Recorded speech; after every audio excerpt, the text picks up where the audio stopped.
Esse vídeo aqui já faz alguns meses que eu estava querendo gravar ele. Se o crente pode investir ou não.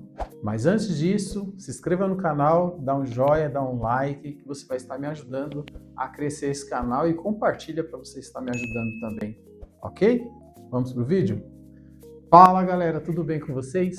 Bom, estava eu aqui pensando, para gravar esse vídeo, fazia muito tempo mesmo, já tem alguns meses que eu venho pensando sobre esse vídeo, eu venho pensando em como gravar ele, como fazer uma abordagem nesse vídeo aqui, porque talvez possa gerar polêmica ou não, né? Para mim, eu acredito que é sim, é uma polêmica, porque as igrejas não falam sobre isso, né? E quando fala de prosperidade. E aqui eu não quero falar de prosperidade não, ok? Vamos lá. Em Mateus 25:14, Jesus conta uma parábola em que um certo homem vai fazer uma viagem. Só que antes dele fazer essa viagem, ele pega os seus talentos, né, que é o dinheiro, e ele divide com seus servos. Ele coloca 5 talentos na mão de um, 2 talentos na mão do outro e 1 talento na mão do outro. Então ele distribuiu o dinheiro dele conforme a capacidade que ele enxergava nos servos dele, ok? E ele viajou. Passou-se o tempo, o que recebeu 5 duplicou, né? Então praticamente conseguiu ganhar mais 5. O que recebeu 2 conseguiu mais 2. Mas o que recebeu 1, esse aí, cara, eu me vejo nele. Eu, Leandro, eu me via nele por muitos anos da minha vida. Eu me via nesse 1. Por que eu me via nele? Porque ele recebeu 1 e ele pensou, o meu chefe, vamos colocar aqui, né? O meu chefe ele é muito mau, se eu fazer alguma coisa errada, ele vai me punir, então eu vou enterrar esse talento e quando ele voltar de viagem, eu entrego para ele o que ele me entregou. Então fica elas por elas. E ele fez isso. É nisso que eu achei engraçado, porque ele voltou, o que tinha 5 entregou mais 5, o que tinha 2 entregou mais 2 e o que tinha 1 entregou 1 só. Então ele olhou e falou assim, bom, o que entregou 5 multiplicou, então praticamente deu mais coisa para ele cuidar. Então o cara, eu acredito que ele ficou mais rico, né? Deu oportunidade, cresceu na vida e tal. O que deu 2 também, ele deu oportunidade, foi cuidar lá das coisas dele e tal, ele honrou esses 2 caras. Só que o que recebeu 1 foi totalmente diferente, galera. Porque o que recebeu 1, ele pegou, desenterrou e entregou aquele 1. E ele falou, poxa, você nem para colocar o meu dinheiro no banco, você não prestou para fazer isso. Nem para investir, pelo menos para render os juros. Não, o cara foi, entregou para ele. O que o chefe dele fez? Pegou o dinheiro e tomou ainda tudo que ele tinha. Tomou, ficou sem nada. Eu acredito que ele perdeu o emprego, né? Vamos colocar assim, perdeu o emprego e ficou sem nada. Qual que é a moral dessa história? E eu fiquei pensando para falar aqui, para passar alguma coisa para vocês. Eu, por muitos anos, eu fiz isso igual esse cara. Não investi, nunca guardei dinheiro, sempre estourei à toa. Quem faz isso, o mundo é cruel, o mundo não tem piedade de ninguém, porque se você fica desempregado, se você não guarda, você só vai passar por luta nessa terra. Você só vai passar por dificuldade.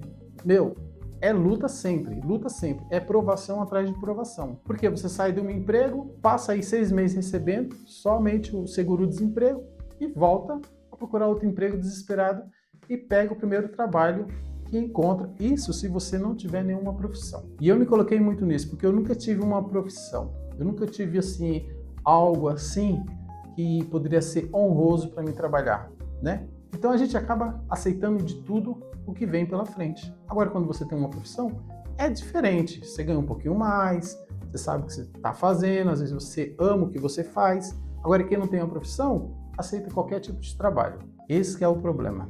E eu fiquei pensando, eu falei, cara, por que o crente não pode investir? Por que nas igrejas não falam sobre isso? Por que não fala sobre investimento? Por que não fala sobre educação financeira? Qual que é o medo? É o medo de falar dessa tal prosperidade que falaram muitos anos aí, né, dentro da igreja, que eu acredito que falam até hoje, né? Por que não pode balancear isso, se a educação financeira ela é uma coisa tão importante para uma família? Por que não pode falar?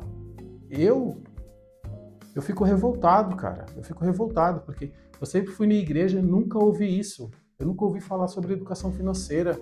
A primeira vez que eu ouvi foi depois dos 40 anos, em uma reunião de homens, e eu nem sabia o que era reserva. Não sabia o que era reserva. Fui correr atrás, fui aprender. E aprendi. Toda família tem que ter uma reserva de emergência.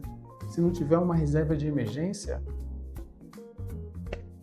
vai passar sempre por dificuldade. Vai chegar dias em que sempre vem a desgraça. Eu sei que ninguém espera o dia mau, mas o dia mau ele chega. Mas tem aquela, se você se prepara para o dia mau, você passa bem. Certeza que você passa bem. E para quem não se prepara? Eu mesmo fiquei aí, casei com a minha esposa, novinho, mais de 20 anos, passando só por provação. E nunca ninguém chegou e falou assim, Leandro, você tem que ter uma reserva de emergência, Leandro.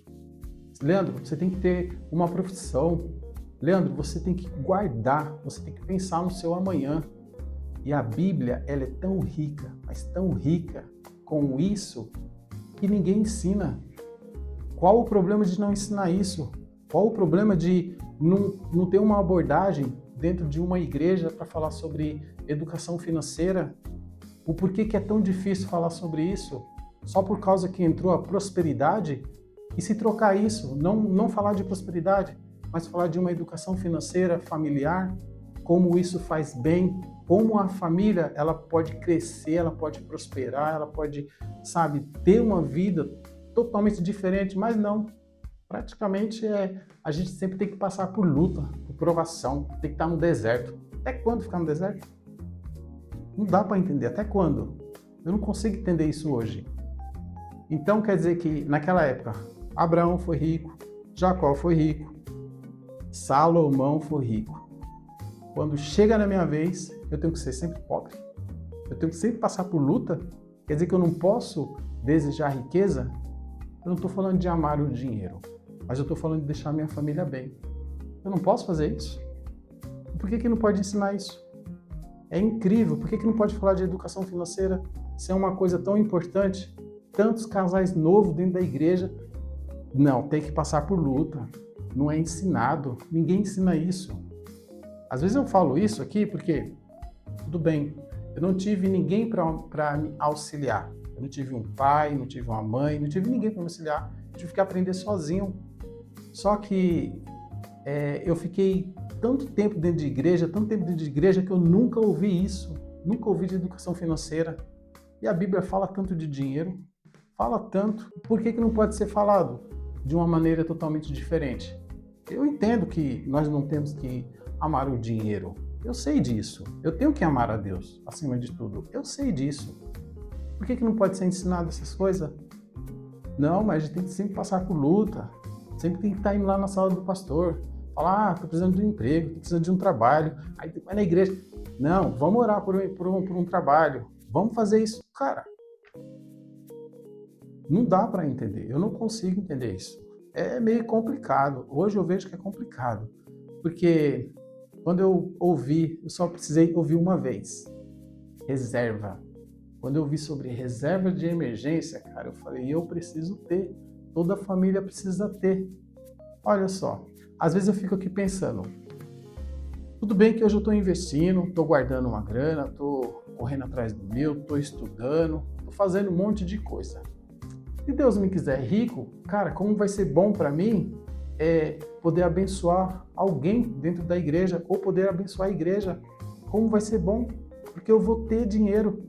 A Bíblia fala que é melhor dar do que receber.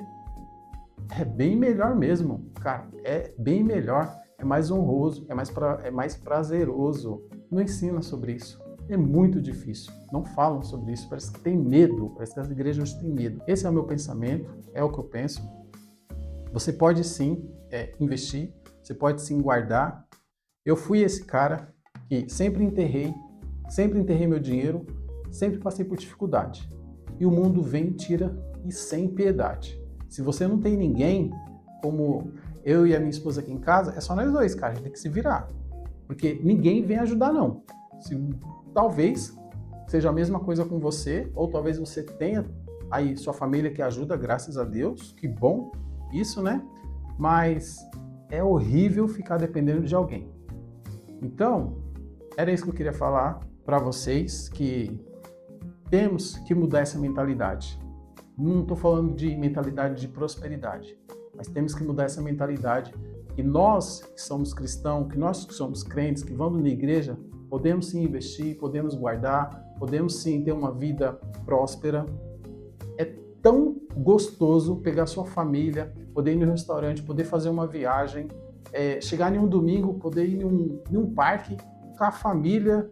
Cara, é bom demais isso, é bom demais. Então, eu espero que você pense, espero que você guarde, espero que você não faça igual esse cara, sempre enterrou seu dinheiro, sempre passou por dificuldade. Beleza? Foi isso que eu queria passar aqui para vocês, espero que vocês tenham entendido. Vamos investir, vamos guardar e vamos mudar a nossa mentalidade de crente. O crente pode sim investir, pode sim guardar dinheiro e pode sim ser uma pessoa muito rica. Só na nossa vez que a gente tem que ser pobre? Não faz sentido. Galera, foi isso que eu queria passar para vocês. Tenha uma mentalidade totalmente diferente. Mude. Não fica ouvindo pessoas que não querem crescer. Ouça pessoas que vão te levar para cima, ok? Beleza? Valeu, pessoal. Tamo junto. Um abraço, beijo no coração. Tchau. Fui.